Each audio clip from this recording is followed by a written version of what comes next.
ကိုမင်းထွန်းဟာသူ့လက်ကိုပေါ့ပေါ့ပပလေးခိုင်ရမ်းလိုက်ယုံနေတဲ့သူ့ဘေးကဒုံးကြီးဟာဟိန်းဟောက်တန်းတဲ့အတူလေပေါ်ကိုပြန်တက်သွားခဲ့ပါတယ်လေတဲ့ရောက်တဲ့အခါအဲ့ဒီဒုံးကြီးဟာထိပ်ဖူးပေါင်းတဒါးစင်းကျော်အဖြစ်ကွဲထွက်သွားပြီးပြစ်မှတ်တစ်ခုချင်းစီကိုတိကျသေးချစွာတွားရောက်ဖျက်ဆီးပါတော့တယ်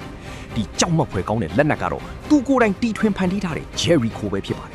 ်ဒါပေမဲ့ကိုမင်းထွန်းဘယ်တုန်းကမှမမျှော်လင့်ထားခဲ့တာကတော့သူကိုယ်တိုင်လုပ်တဲ့ဒီလက်နက်တွေကပဲသူ့အသက်ကိုပြန်နှုတ်တော့မလို့ဖြစ်ခဲ့တာပါပဲလက်နက်စမ်းသပ်ပြတာပြီးအပြင်လန်ခီမှာတော့သူ့ရဲ့စိတ်ရင်တန်းဟာဒုံးကြီးတစ်စင်းရဲ့ရုပ်တရက်တိုက်ခိုက်ခြင်းကိုခံခဲ့ရပါတယ်စက္ကန့်ပိုင်းတွင်းမှာတင်သူ့ရဲ့လုံခြုံရေးအဖွဲ့တစ်ခုလုံးတိတ်ဆုံးသွားခဲ့ပြီးသူ့ရဲ့တက်တော်ဆောင်ကြီးစံတွေထိမှန်သွားတာကိုလည်းမြောက်ဝါးထင်ထင်တွေ့လိုက်ရပါတယ်တိုနီဟာအကူအညီတောင်းဖို့ရင်ပေါ်ကနေရိမ့်ညံပြီးဆင်းလာခဲ့ပြီးနောက်တစ်စက္ကန့်မှာတော့သူ့ဘေးနားကိုဒုံးကြီးတစ်စင်းထပ်မံကျရောက်လာပါတော့တယ်သူငုံကြည့်လိုက်တဲ့အခါအဲ့ဒီဒုံးကြီးဟာသူ့ကုမ္ပဏီထုတ်လက်နက်ဖြစ်နေတာကိုသိလိုက်ရပါတယ်ထွက်ပြေးဖို့အချိန်မရှိတော့ပါဘူး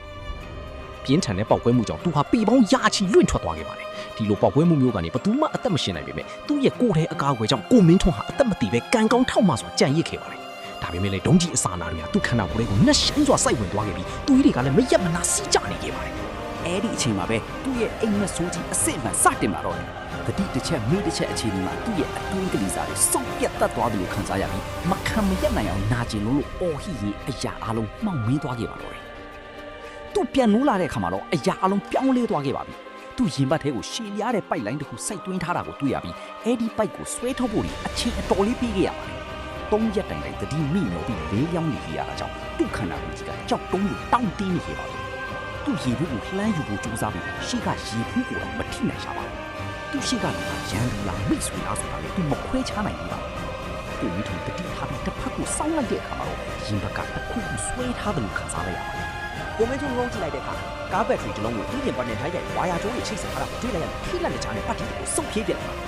်သူ့ရင်ဘတ်ထဲမှာစဝိုင်းပုံတတ်တူပစ္စည်းကိုစိုက်ဝင်နေတာတွေ့တယ်သူကအကျိုးကြောင့်မင်းနဲ့ခါရှိကလူကဒီကောင်းတာမရှိရင်မင်းသေးနေတာကြာပြီအေးဆက်ဆက်ပြောတယ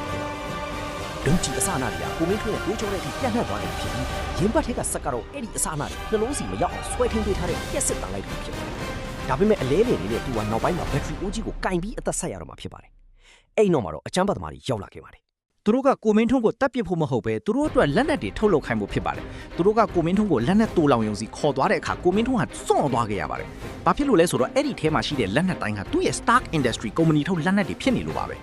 သူဟာကဘာကြီးငင်းချင်းကြီးကိုကာကွယ်ဖို့လက်နက်တွေထုတ်လုပ်နေတာလို့အမြဲယုံကြည်ခဲ့ပေမဲ့အခုတော့အဲ့ဒီလက်နက်တွေကအခြားသူတွေရဲ့လက်ထဲမှာဖျက်ဆီးရေးကိရိယာတွေဖြစ်နေခဲ့ပါပြီအဲ့ဒီအချိန်မှာပဲသူ့ရဲ့ကဘာကြီးအပေါ်အမြင်တွေအကုန်ပြိုလဲသွားခဲ့ရပါတယ်ဒါပေမဲ့ကိုမင်းထွန်းတိတာတစ်ခုကတော့အသက်ရှင်အောင်ရုန်းကန်ရမယ်ဆိုတာပါပဲဒါကြောင့်ကိုမင်းထွန်းကသူတို့တောင်းဆိုချက်ကိုသဘောတူဟန်ဆောင်လိုက်ပြီးစိတ်ထဲမှာတော့လွတ်မြောက်ဖို့လျှို့ဝှက်အစီအစဉ်ဆွဲနေခဲ့ပါတယ်